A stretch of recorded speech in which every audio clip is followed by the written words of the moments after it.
Laptop Hunters ads edited on Macs.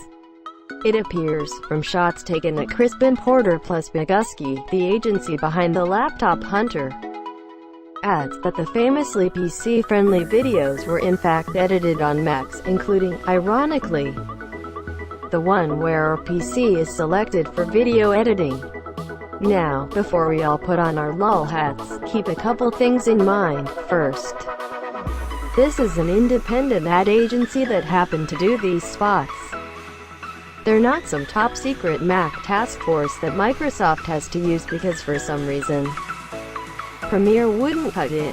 Also, while it may be that for professional video editing and design, Macs are a better choice, i.e. for an advertising firm that encourages the Mac ecosystem and subsidizes purchases, but at $1,000 or $1,500 the issue is far from clear-cut.